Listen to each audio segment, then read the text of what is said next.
I'm Maria Menounos, and you're tuned in to AfterBuzz TV, the ESPN of TV talk. Now, let the buzz begin.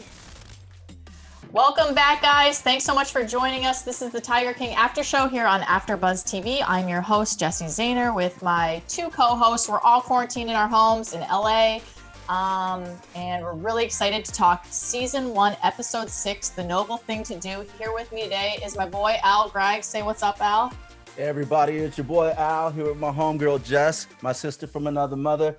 We're here week 6 on lockdown in quarantine, and we're still watching Tiger King. And we're just gonna, man, it's one of the few moments of escapism we get, right? Totally. No, it's so true. Very. And also with us is my other boy, Cortez Kirkwood. Say what's up, Cortez. How's everybody doing? I've changed shirts for you guys. So I got a new perspective. So prepared. This episode. Yes. All right, guys. Well, we start out at the Grady County Jail, which is great because now we all know where to go to bail Joe out of prison or to break him loose. But this episode, we really see the fallout between Jeff and Joe because the episode starts with him in jail kind of telling us about everything. But we see that Jeff is not who Joe thought he was, right? He has all these criminal charges against him, and Joe actually has to bail him out of jail a few times. And the thing about that is, like, they must have been like really close for Joe to actually bail Jeff out. So cash to do it. So it was just really interesting to me because they must have been really close. And I'm just wondering when Joe like realized that Jeff wasn't who he thought he was. Al, let's start with you. What did you think about Joe and Jeff's relationship and the bailing out and everything else at the beginning? Yeah, trying to give people the benefit of the doubt. I mean, sometimes people say I do it too much, but I honestly believe that Jeff and Joe were kind of a match made in heaven. Like they genuinely liked each other or they were a good fit together. Even when, if you guys think back when Joe's on that phone call, I don't know if he's talking to Carole's lawyers, and they're trying to jam Joe up. And then Jeff comes on the line, y'all ain't taking ish, so screw you, hang up, whatever. I'm just like, I thought he was going to be the voice of reason, but it definitely looked like he wanted to at least appear to have Joe's back. And more importantly, I guess, when the law starts getting in and money starts getting in, then you start seeing what these friendships are really made of. Yeah. Cortez, what were your thoughts on their early relationship together? I think it was just much like many of Joe's other relationships. It was an exchange, and they both saw something that they needed in the other. He needed Jeff wanted the zoo, and Joe needed the money. So I don't think their friendship was ever, or their relationship was ever a genuine one.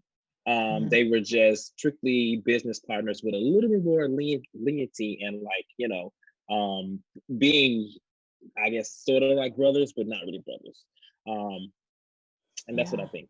Yeah. Jess, can I cut in here real quick? Sure. Yeah, I mean, and the thing is, I mean, let's all think about it. We're all adults. You can get burned by other adults, but generally, I think we all try to go in business with somebody who trusts, somebody who's not gonna like stab us in the back the minute, things go bad. But the more you pull away, that's when you saw like the cast of characters you were dealing with. Like nobody's hands was dirty. Everybody was kind of corrupt in their own speculative way.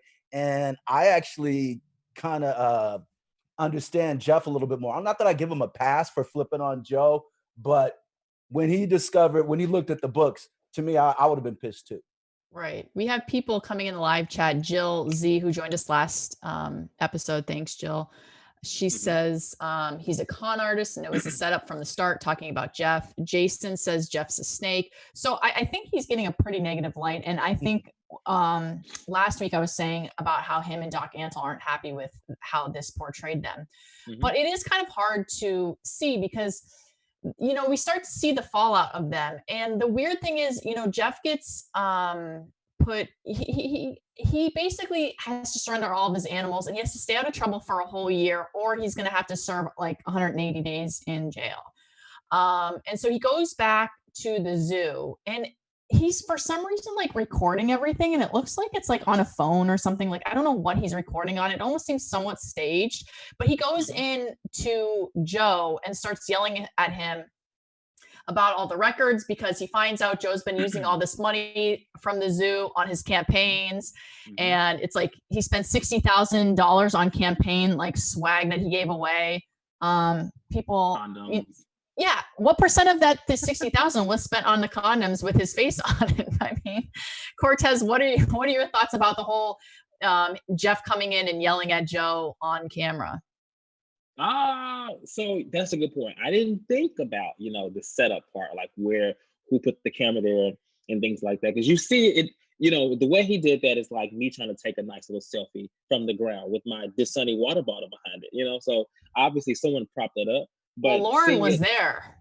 Well, true. Yeah. But we didn't really, did we see Lauren? We didn't really see. So you see her you see that clip of him yelling, and then later you see it's back a little bit and she's like setting something up. I don't know, but I just don't know. So just tell me more about what you think. But yeah, I'm pretty sure it was Lauren.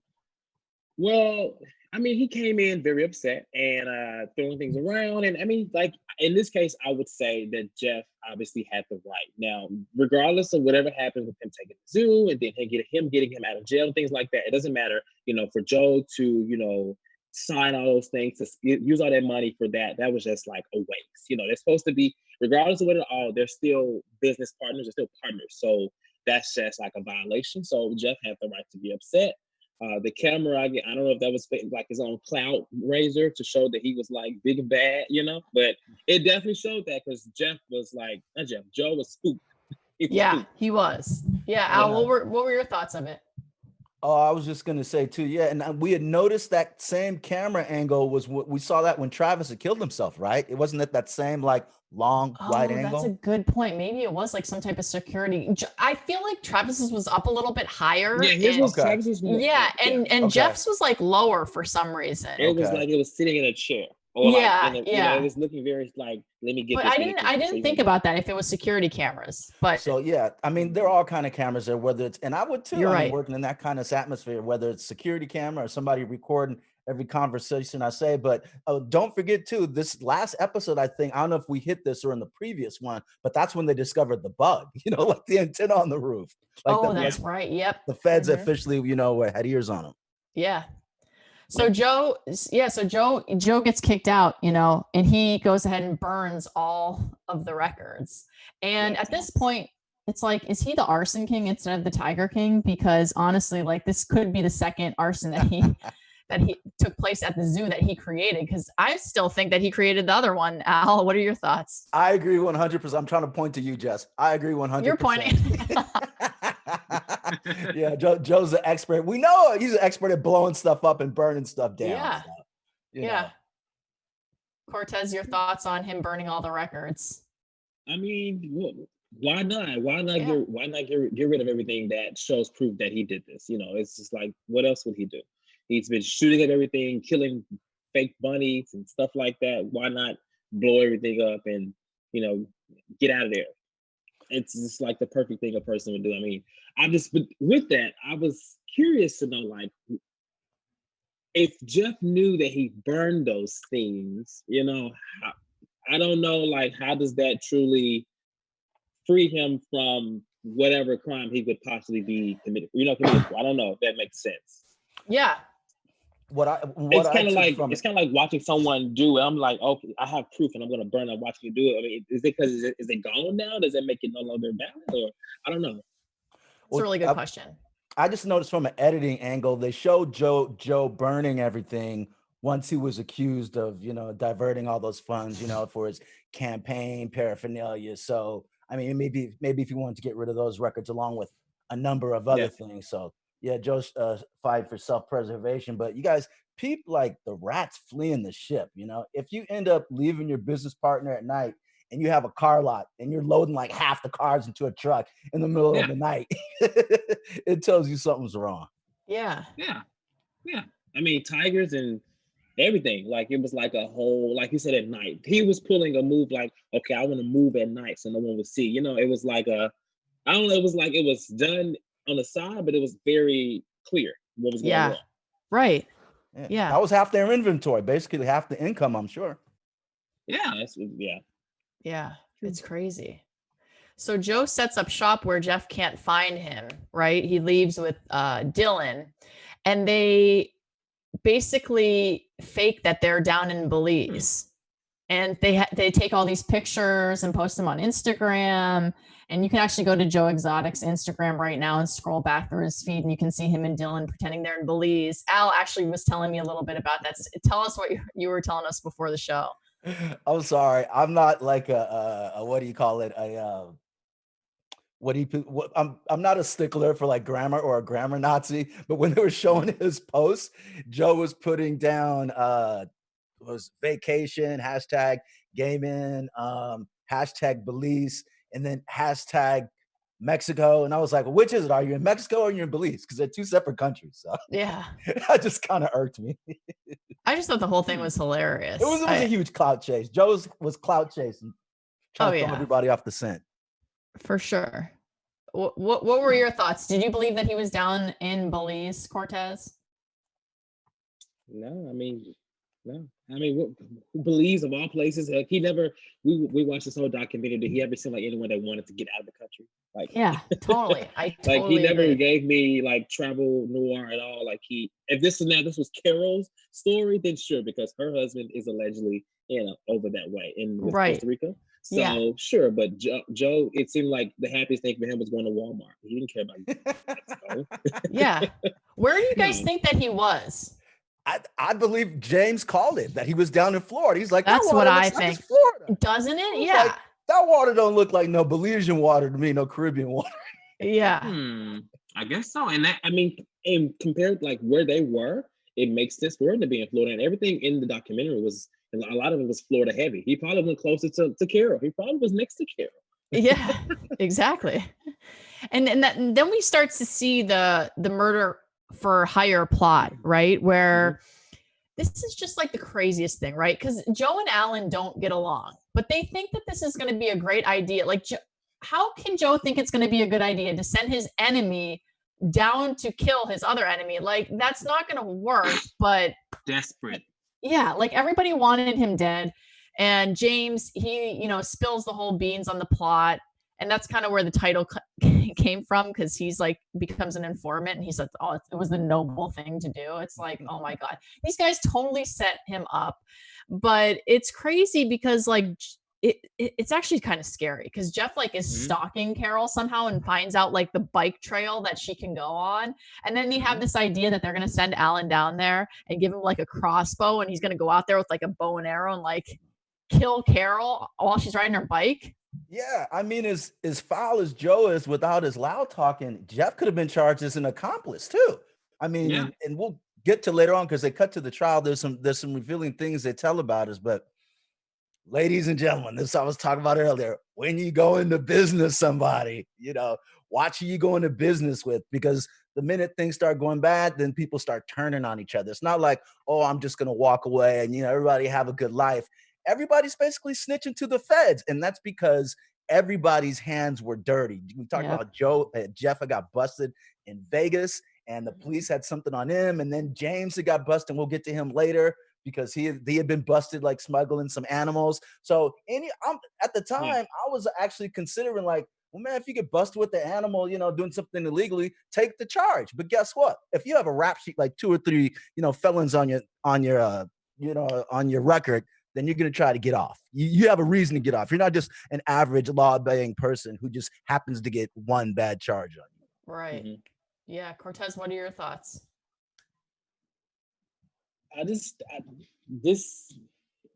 Everybody was just shiesty. I mean, it's just hard to like. I don't really like James at all. I didn't really care for James. This is why I said earlier in episode 5. So he just was never my. And one thing he said in the documentary that made me like, okay, I really like this guy. When he was like, I think he was trying to make a joke about Joe, and he was like that. The Tiger King, and I was just like, oh yeah, really, James? Like I looked at him and I was like, you know what? I really don't like you now. Yeah, I caught that shade too. Pig. And I was just like, okay, I see where you're going, Mr. James. I caught that too. So I'm just anti James all the way, and anything he was associated with, I was just like, I didn't really care for. Just real quick, though, I want to chime in. I mean, well, definitely Joe running his mouth. He definitely they had enough on him to implicate himself, but I don't know. I mean, I thought he might have a good case. If he had a good lawyer, like he basically said, I didn't pay Alan the money. He said Jeff gave me the money to pay to Alan, and with Jeff's suspect background and how he proved to be kind of an unreliable witness, I don't know. I thought that could have. I don't know. I thought that could have worked in Joe's favor. Just the fact that everybody was suspect. Yeah. Um, it's shocking to me because also James, he was friends with Joe before he met Jeff. He'd been friends with Joe for like 20 years. So how are you turning on him and then going behind his back and like hitting up Jeff and being like, hey, like I've been an informant and you know, you need to come to my side of things. And I just thought that was really, really interesting. And I mean, I can't, you know, he's you know, Joe is going downhill at this point. Everything is like not working in his favor. So why not? Why would he not go to the seemingly, you know, good side? I guess the side to be on. You know, because everything at this point, I feel like it was a disadvantage for Joe anyway. Like he, you know, to have Jeff and then James, it's like handicap match. You know, there was no way. So I would go over there too if I was James and I wanted to be in the clear side of things. totally. Yeah. Yeah, I'm sorry, but guys, let me just throw this out there though. I mean, like everything you're saying makes sense, Cortez. You know, if the feds are on you and you want to get off, but it's like, let's think about all these characters. Let's say there's no honor among thieves. I'm like, damn, one person can't take a charge without bringing everybody down. But again, clearly by that time it was just a shit show, and everybody was Yeah. a piece of ish. Yeah, but also my thing is like Alan, like, well, a few things. One, he like looks like a scary dude, right? Like when they picked him to go do it, I was like, okay, I could see this. At the same time, why was he doing interviews from the bathtub? I just thought all of that was just so interesting. He's so weird. But then they also say they're only going to pay him like $3,000. That's like the second best deal on the show behind the $2,000 to buy a tiger cub. Like this is insane. And he goes down there and then he chickens out. Like Alan doesn't look like the kind of guy that would chicken out, right? Like if he's going out there to kill, I thought he would kill. Joe said he has the street cred. He has the little teardrop under his eye. So I just think that there's no way that this was not a setup with all these guys. That's why, and that's again goes back to what I says about the evidence being really thin. But obviously, we know Joe probably couldn't even afford to hire a lawyer or a good lawyer at that point. But yeah, just it's getting back to the whole setup, how everybody was kind of in cahoots with him. What was I going to say? Oh yeah, Al. The funny thing with Alan was like they were like, well, did you go to Florida? I don't know. I drank a bunch of alcohol and did a bunch of coke. I don't know what happened. I guess I chickened out. He's like, I don't know what I did. He like goes down to kill Carole and he just goes out partying and he's like just having the time of his life. And it's like, oh, I forgot to kill her. My bad. I couldn't do it. He was just in a hotel, you know, hookers and God knows what. This episode, this whole thing with Carole, like, it's interesting that we don't really hear a lot about Carole, you know, for a while up until now. You know, he's back to this obsession with Carole out there. You know, the first husband, Travis, is passed. He has a new boyfriend. He's, you know, left the zoo. And now he's back to, you know what, Carole should pay for what she did. I'm like, gosh, Joe, like, let it go. You are in so much trouble right now. Let's just try to, you know, he was just, this episode shows that he was very, very, very obsessed with Carole and this Carole, Miss Carole. Yeah. We have a lot of people in the live chat just talking about this whole thing. James, Jason is saying Chucky. That's what he's calling James, I take it as, right? He kind of looks like Chucky. And Jeff lay out a plot to frame Joe on camera. And just basically, Tracy Chappell's also in here saying, I feel like if he didn't have the animal charges, the murder for hire would have fell apart. Yep. Mm-hmm. And yeah, I mean, it's just. I think that's a good point, Jess.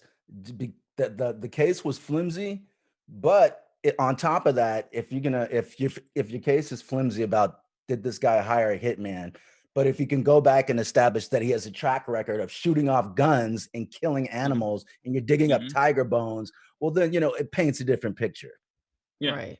Yeah. Yeah. So But Joe. they were gonna look for something. They were trying to get him anyway. Like they Oh were yeah. trying to find something. Like who just thinks to go, let me go dig up bones, you know, when someone is Right. they were looking. They wanted to get him in there and they succeeded. Yeah. No, they Feds were don't mess around. they were He left him definitely there after him. basically with this Carole thing, but you know, they just took the rest of it and get out of here. Yeah. So he finally gets arrested and has his epic mugshot, and that's that, I guess. So Jeff is, you know, he has a new zoo closer to the Texas border. They're going to move out of Wynnewood.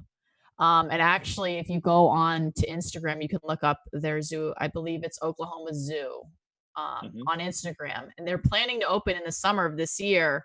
I don't know if that's still going to happen now just because of everything that's going on with coronavirus. I don't know if Oklahoma's on like a strict stay-at-home order or not. So I don't know if they're still planning to open, but that's what it says on their Instagram. So I don't know. Well, with the Tigers having corona, you know, they may want to quarantine them. Yeah, they may want to.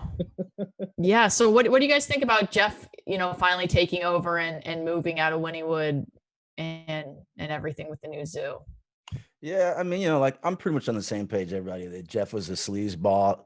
Again, like I always look at, you know, where did things initiate? Did Joe divert money to his campaign selfishly? Yeah. So to a certain extent, I understand his resentment toward Joe and why he flipped on him. But just the whole, you could see how, didn't you guys get the feeling that Jeff was trying to entrap him, you know, and get him to say these things? And along with, you know, him needing to get rid of this case is just, again, it doesn't speak very highly of him at all, regardless. Yeah. And I think that's why Jeff is speaking out against the series, because I think that there must be another side. I don't know, but from what I see, it seems like they set him up and they took the zoo away from him. So I just don't know. What are your thoughts, Cortez?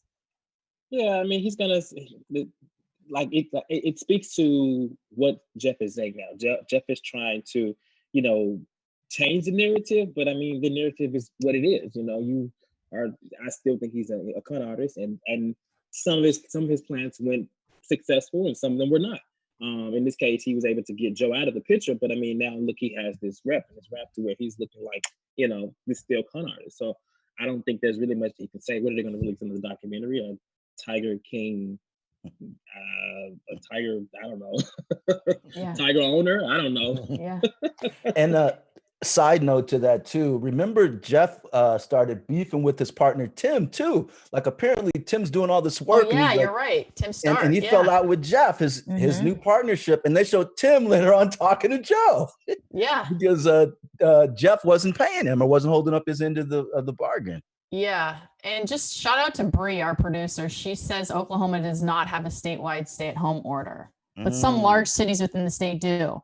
So maybe they are still planning to open in the summer because maybe they're still out and about doing that. But yeah, but what about people, you know, traveling to Oklahoma? I mean, like, I don't know what their population is like, but you know, most places like now when you travel, you have to be quarantined and things like that. Like there's a lot of flight regulations. So I wonder how could that affect the date in which they're trying to open that to? Yeah. I don't know. Any last thoughts on episode 6? Al, we'll start with you. Yeah, just the rats fleeing the ship. I try to always like put myself in other shoes, but I literally have no compassion for anybody who was wrapped up in this thing. Truth be told, I was kind of disgusted by the time it ended. It was entertaining, but it wasn't just watching like a car wreck. It was like watching like a trash fire. You know, Yeah. it's pretty sad. It's pretty toxic. It is. Yeah, it's crazy. Cortez, your thoughts on this episode? I just feel bad for the Tigers. I feel like they were neglected. I know. They were neglected. I think there was one part where in this episode when Joe was, you know, jumping ship and getting out of there, and I think he was like putting the Tigers in the thing. Like I don't know if he was like injecting them or something like that. I don't know. The Tigers, I just feel like what ultimately happened with them, most of them. Yeah. While all this was going on, like who was truly looking after them? Because I'm sure they take more care. You know, someone had to get the Walmart meat. You know, they had to keep doing things. So, right. I was just curious, just to know, like, who was really, you know, thinking about the Tigers in this moment. I don't think anyone else. Yeah, no, I totally one. agree. Yeah, I totally agree. I'm glad you said that because it's sad. We started seeing that in some of the episodes from last week. The tigers just like not being able to be fed as much and things like that. And Eric Cowie, I think, said it a couple episodes ago that he was so lucky he was there during it because he really took on a large part of taking care of these animals. But it is really sad. I mean, somebody said at one point that they felt like Joe got so big that he didn't care for the tigers anymore. And I feel like that's what's happening. I feel like he's getting so caught up in everything at this point that the tigers are really suffering. And that's the disturbing part. Cause it is like Al said, like, this is not like a car wreck. Like this is a complete shit show. Like everything that went down is just crazy. But the tigers are, it's really sad to see them going through all this. So I hope everything's okay. But Christy Henry in the chat says the new zoo is by WinStar Casino in Oklahoma. So yeah. Let us know how it is. Yeah, let us know if you stop there. We would definitely be curious on that. But anyways, moving right along. So we are getting to Al, your segment about Hey everybody. chilling with animals. It's time for the animal apocalypse, #animal apocalypse, #quarantine and chill segment. It is not over. We thought we were bending the curve. We thought there was light at the tunnel, but yes, alas, the apocalyptic behavior still continues. I told you guys about zombie ants one time who are eating their dead. Now you're going to hear about pythons eating pythons, okay? So the zombie apocalypse is not over. Check this out. As an Australian man moved a gigantic python away from his house, the animal puked up its last meal, which happened to be another python. The consumed python appeared even fatter than the one that ate it, but measured about the same length, about 11 to 13 feet long. One python was able to consume the other by forcing its prey's spinal column into its stomach, similar to how people squish bulky clothes into a small suitcase. I just love that analogy. Oh my God. So we've seen pythons eat things that are bigger than them, rats, whatever. We've been amazed. The fact that this python ate another python, ladies and gentlemen, the world is officially over. The apocalypse is here. Oh my God, Al. Well, not yet. We need more time. We need to get out of quarantine and spend some time out. And then exactly. Will be over. I need to go to a few more bars and do a few more things. Exactly. Thanks so much for sharing that, Al. And now to news and gossip with Cortez. Okay. So, of course, if you didn't know or if you did, it was reported that Joe Exotic contracted or had coronavirus. However, and so because of that, he was transferred to Fort Worth in Texas. But that was the previous news. Now it's been reported as of yesterday that Dylan, his current husband, is saying that he actually does not have corona. So that's good for him. Thank God. And that basically he was transferred to this facility because the previous facility had multiple cases of corona. So this is interesting that this breaks out because I'm just curious to know, like, if this documentary hadn't come out, would it have even made the news? But because of corona being like top one and then Tiger King being top two and things going on in the world, here we are with the news. It's crazy. It's good for Mr. Joe Exotic. He is not, in the wind of the Rona. Yeah. So aside from that, I have some additional news that I wanted to share, which I'm sure if you've been following this closely in the news, people might have heard about. But Jeff Lowe and his wife Lauren were filming a video for Los Angeles Dodgers player Justin Turner. And during the video, he reveals some news. So he starts it with, "Hey, Courtney and Justin, this is Jeff Lowe from the Tiger King show on Netflix. Thanks so much for watching the show. I hear you're a big fan, and yeah, you need a life. You just wasted 7 hours on us. Take care. We love you guys." And before he ended the message, he said, "Netflix is adding one more episode. We'll be on next week. We're filming here tomorrow." So that was April 4th that Justin Turner of the Dodgers posted that. So that would mean, I would think this week, because that was Saturday. he posted this. So I would think this week. But the thing is, I haven't heard any additional news from that. People keep reporting it, but all they're reporting is just that statement that he made to Justin Turner. I haven't seen anything from Netflix saying that it's coming out. I haven't seen anything on Netflix about it coming out. So I'm curious, what do you guys think? What would this last episode even be about? Yeah, I'm not sure. And I'm not surprised that they went back to go do some more filming. Perhaps they were just pickups, but there's so much content there.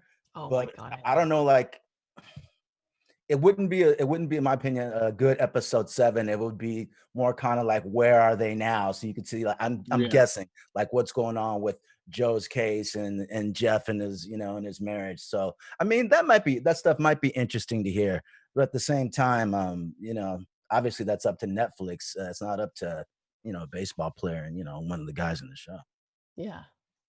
I don't know what else they could tell us that to add to this twisted story. I mean, we've gotten a handful. We've got so many things. So I agree. We'll probably be aware of they now. But then again, Miss Carole is still out there, and she's getting she is getting the most, slack of anyone, I feel, with good reasoning, in my opinion. But I don't think that she would allow. I don't think it would be her just filming, because I don't see her letting that back into her life. She's already getting so much from everyone else. And I think you reached out to someone and the comments being removed, things like that. So I would love for it to be Carole talking more, because I enjoy watching Carole talk. She's so funny, and she's, but that's just what I think. Yeah. I don't know. I'm so curious. So, and also because Doc and Jeff both came out saying that they were not thrilled about the Netflix documentary. Yeah. So, like, why would he go and do it again? Unless maybe they were like clearing his name, or like telling his side of the story, or what he thinks is his side of the story, or whatever. But I don't know. So I'm just curious if that's going to come out. Go ahead, Al. And guys, I was just going to say, in addition to all that, we're dealing with a bunch of narcissistic people. And I think we all have levels of selfishness and narcissism. But if you were never known, and then you were known for something on television, even if you were infamous for it, I think some people would rather have the attention than not be known at all. So anybody can squeeze one episode, I think this is the last little shot of fame, the last 15 minutes. Seriously, they could just leave it. Honestly, I've seen there was another show that Netflix did earlier. Love Is Blind is not the type of show, but they gave it a final episode, or like a finale or reunion, something like that, and it was totally not needed. I think they should just, much like any of the movies and shows in the world, just leave it where it is. Leave it. Yeah, exactly. So I guess we'll find out next week. Hopefully, I mean, we'll see what happens, but I don't see it. I just don't see Netflix saying anything about it. So I don't think that it's true, but Jeff definitely was trending on Twitter for a while after that. But yeah, so that's about it for episode 6. I just wanted to give a shout out to everybody in our live chat: Jill Z, Jason, Michael David, Christy Henry. Thanks so much, Jeff Zahner, my dad's in here even. Thanks so much for joining us. Tracy Chappell. We just so appreciate you guys coming on live with us, discussing the shows. Love everybody's comments, so keep them coming. We love talking about this show. Got one more? One more show? Got one more episode to cover next week. It's going to be crazy. So come back and join us for episode 7. Until then, Al, tell everybody where they can find you. Hey everybody, I'm Al Gregg. You can find me on Instagram at AlG. That's ALG_ Jamaica House Film. So keep tuning in so we can tell you how all this finishes up, man. We're almost at the finish line. And Cortez, tell everybody where they can find you. You guys can find me on Instagram at StupidWildTez. Just as wild and crazy as Joe, but I'm not a criminal in any kind of way. You're not gonna put on the leopard skin tiger thongs? Next week I just might know. No, but thank you guys for tuning in too. Yes, and I'm Jessie Zahner. You can find me all over social media at Athletic. Again, thanks guys. We love hearing from you. So we'll talk to you next week about the finale, episode 7 of The Tiger King. See you guys. See you guys later. Our founder, Kevin Undergaro, and me, Maria Menounos, would like to thank you for tuning in to AfterBuzz TV. Remember, we're not just the first, we're the biggest in the world, and we're the only destination for all your favorite TV shows. Whatever you crave, we've got it. So go to AfterBuzzTV.com and check out our lineup. Buzz you later. The views expressed herein are those of the hosts only and do not necessarily reflect the views of AfterBuzz TV or its owners or principals.